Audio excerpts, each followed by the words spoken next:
ผู้บริหารไปสวัสดีในกลุ่มห้อง28 ปีของวันผู้แห่งชาติจัดขึ้นในวันที่4 ตุลา 2022เป็นเช่นนี้ในวันที่ทั้งหลายได้ตรงไหนที่มันห่อแล้วแต่ที่ว่าขนาดนี้ที่ว่ามีตังนังเพิ่มได้บ้างมีตังนังเพิ่มแต่นี่มันเรือเนาะเรือแล้วก็ยังขึ้นได้บ้างเนาะเรือเอาตังในห้องอื่นๆมาขึ้นมานำกันนะครับตังห้อง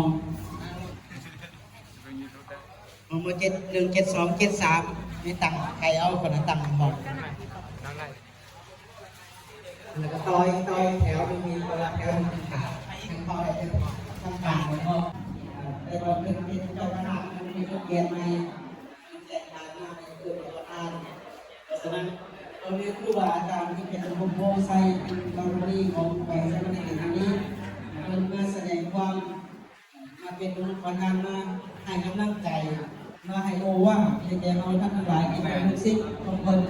เพราะฉะนั้นในเวลาเขาเป็นลูกศิษย์ได้มาแสดงออกเดินข้ามในสอนบริหารของผู้เรียน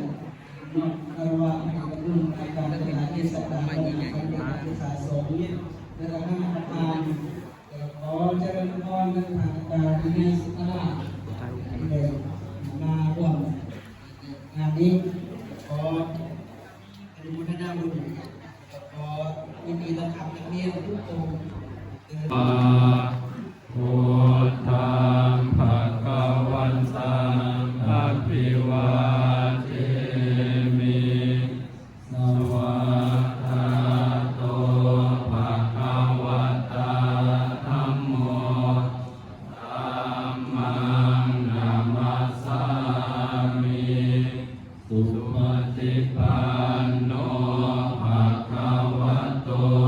สาวกสังโฆสังฆังนามามิ พระชมของขวัญพระชมของขวัญวัดจำทันจำ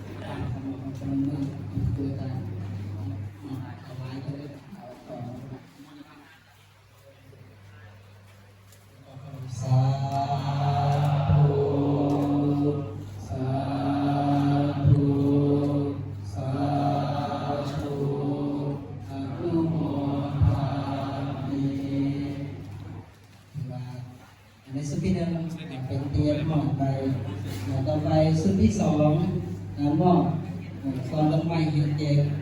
ผู้ฝ่าย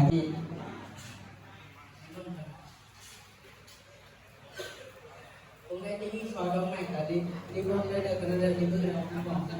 ผู้ขายคารวะมันก็ได้โดยวิสุทธิ์ที่มีซอยดอกไม้ที่รถได้กันเลยยืนตลาดเดินตรงข้ามเป็นตลาดตรงนี้ที่มีซอยดอกไม้กับที่มีรถได้กันเลยเสื้อตัวอาจารย์ทุกคนทานกันตัวการ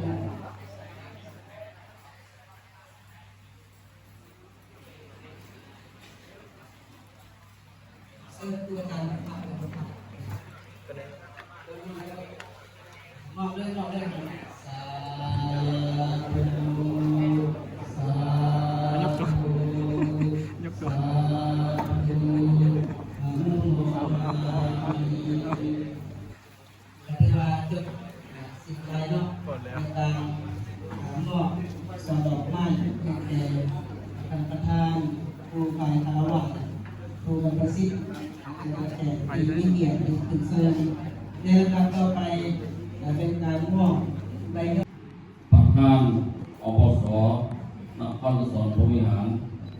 นอกราชการพระอาจารย์พระเอกจันดาอินทราหัวหน้าบริการศึกษาสงฆ์แขวงนอกราชการพระอาจารย์พระเอกปริหงไลผู้บริการโรงเรียนทุกอย่างคนไปพร้อมด้วยผู้ประสงค์ทุกองค์ที่ลบนับถือ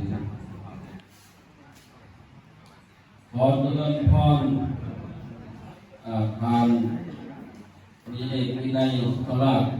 ที่ปรึกษาบริการศึกษาสงฆ์แขวงเจริญพรทานอาจารย์ตะบูสุนิวาน ห้องผู้อำนวยการโรงเรียนฝ่ายสงฆ์ทางด้านประวัติศาสตร์ที่มีความหมายลึกซึ้งและสำคัญเกี่ยวกับเรื่องการศึกษาของชาติซึ่งบรรดาพนักงานผู้อาจารย์และนักเรียนนักศึกษาในแผนกการศึกษาทุกประเภทได้พร้อมพากันเฉลิมฉลองอำนาจขับต้อนและเอาพรผู้แห่งชาติลาวของเรานั่นก็คือวันที่7 ตุลา2522ของพ่อ98 ปีโดยบรรยากาศดีอกดีใจอีกในเวลาหนึ่งพอลงพอเฉพาะก็คือบรรดาผู้อาจารย์และนักเรียนองค์เทียนองค์ทรงตอนปลายวัดสยามภูมิบ้านสยามภูมินครปฐมภูมิหารแปลงสำนักเองของพวกเขาแห่งนี้ที่กำลังเฮ็ดหน้าที่การศึกษาและอำเฮียนขอได้พร้อมเพียงกันสมัครที่กันจัดพิธีเฉลิมฉลองวันอำนับและอวยพรวันผู้แห่งชาตินี้อย่างเก่งอ่านและพึงพอใจน้อมนมัสการครูบาอาจารย์มนุษย์ได้ดำเนินการพัฒนาตนเองให้มีความก้าวหน้าไปอย่างยืนยันอันได้เฮ็ดให้สังคมมนุษย์ได้มีการเปลี่ยนแปลงจากสังคมนี้ไปสู่ระบบสังคมอื่นในกระบวนการวิวัฒนาการดังกล่าวผู้ได้มีบทบาทประกอบส่วนอันสำคัญที่บ่มีไผและคนใดจะปฏิเสธได้ฉะนั้นจึงขอยกปัญหาตั้งขึ้นว่าคนแนวใดจึงเอิ้นว่าครูคำว่าครูแม่นคำที่เว้าสืบทอด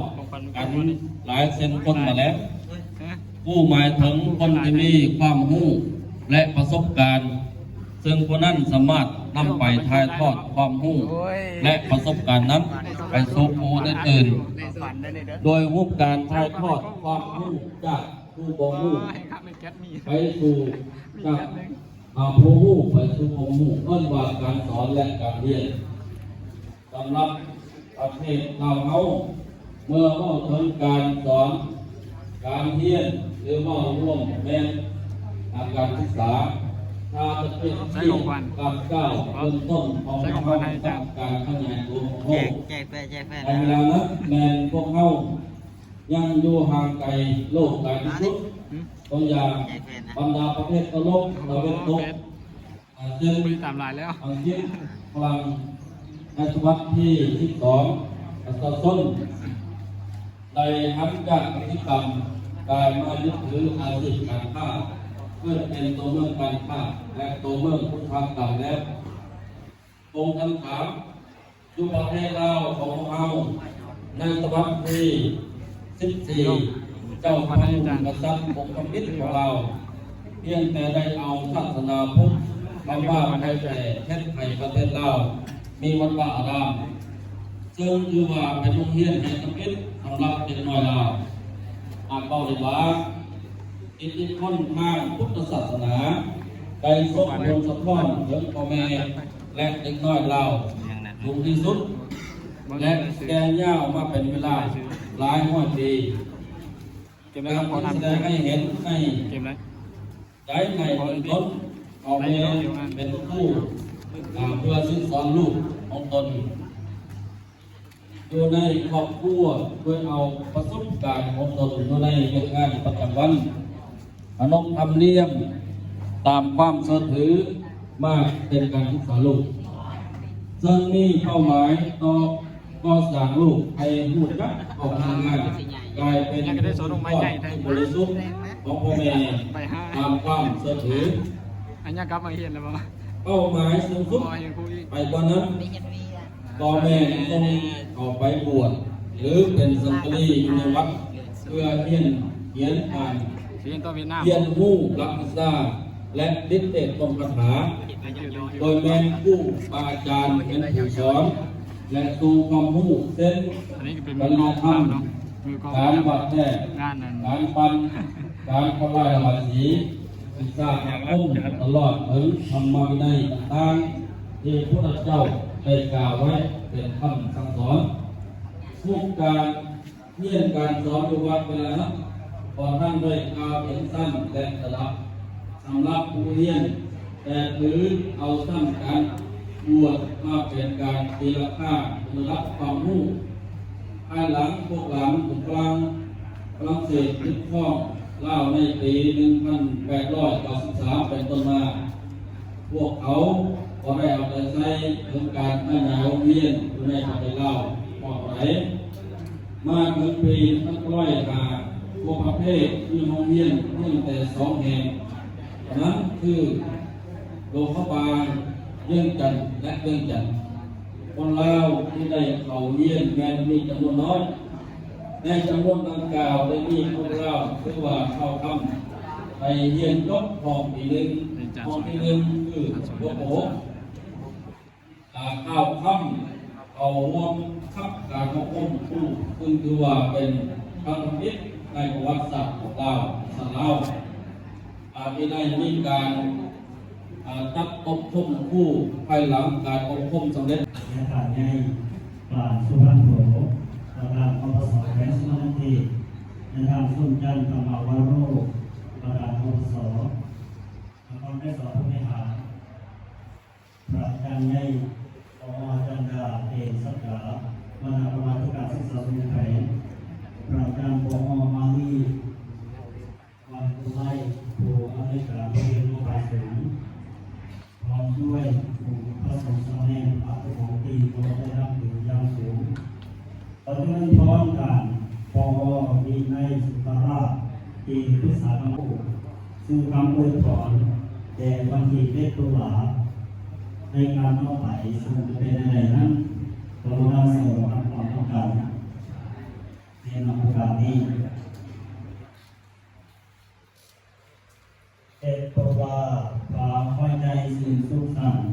พอเป็นวันผู้เห็นทราบบาถนาพอมีให้ลานกำเนิดเกิดสีวาผู้มีนาให้ปัญญาวิสัยเฮียนเพียรฝึกฝนสั่งตนเองเป็นความผู้ความสุขโยให้สิทธิ์น้อยปล่อยผิดเพียนทุ่มเทให้ทางกายใจด้วยความเพียรให้นักเรียนเป็นคนดีมีวินัยให้ศึกษาหาความรู้คือสู้เป็นคนผู้สลาดสงสัยเพิ่งจะยากจะลำบากต้องตามไปเหตุด้วยใจดูเด็กลายลายยังยืนผู้ยั่งยืนอยู่โคฟ้าตาเรียนนะอุปสรรคยากลำบากก็ทนคืนทั้งในกายทั้งในใจรักษาพื้นวันได้เกินวัดได้ลืมเพื่อสิทธิ์คนผู้ลืมคนผู้ติดต้นงานแห่งสู้ผู้ลืมโผผู้ติดต้นเพื่อผลฝน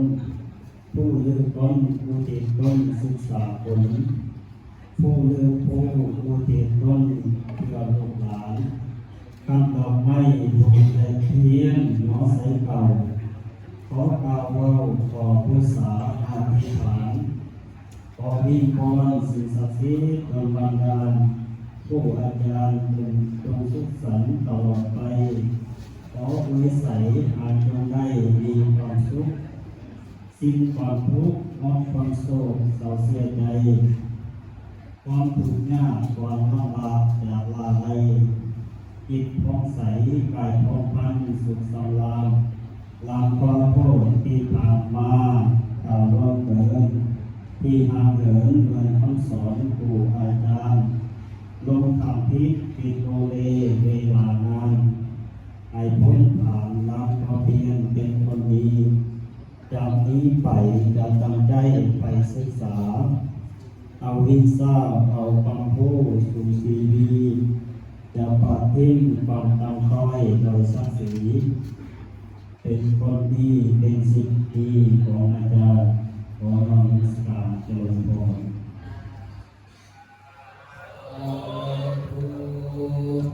จะไปถึงตำหนักให้ท่านมอง ตามอวยพรวันครูแห่งเจตุลาวันครูแห่งขาเจตุลา นั้นทำไมเขาได้มาต้อนตั้งต้องกันผู้เอ้ยเจ้าเป็นผู้งามยิ่งจงเป็นขอพิมพ์ของข้าเล็กสลาดอาจผู้ขอผู้ในทางสอนทราบเขาเกิดเดือดร้อนต้องตามเศรษฐกิจพออาศัยแนวคิดเป็นผู้สอนให้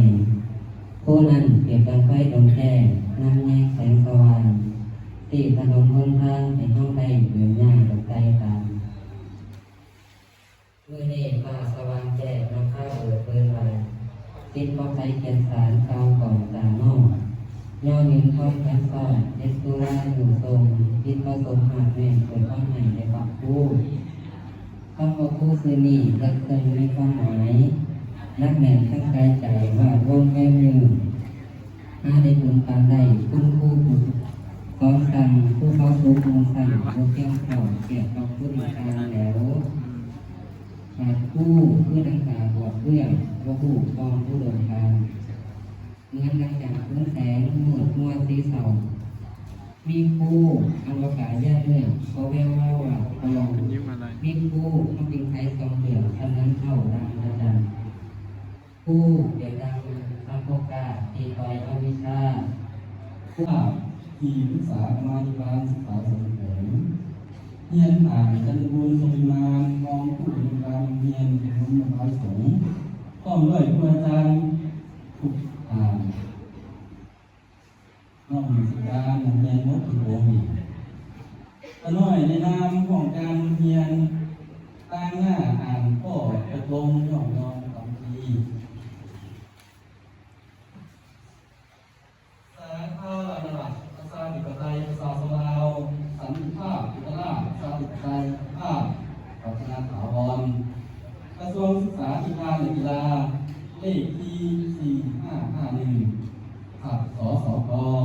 นครหลวงเวียงจันทร์วันที่12 กันยายน 2562ก็ตกลงมาด้วยการย่อที่ตามลำดับของนายกรัฐมนตรีว่าเกิดการแต่งตั้งและการเคลื่อนไหวของกระทรวงศึกษาธิการและกีฬาผู้ขาดของผู้เพื่อรักและพาต่อทางเนาะพร้อมกับที่มันอยู่นักเรียนทุกองค์เนาะหอเนาะองค์ไหนมีของขวัญไอ้ผู้อาจารย์เนาะกับทุกคน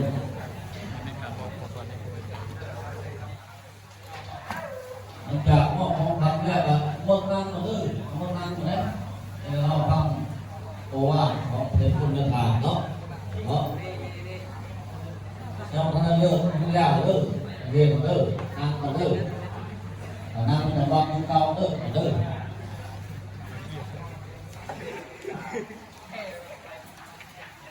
มองให้จานไว้ก่อนยังใช้เงินคือยังนี่กองสุ่มวะ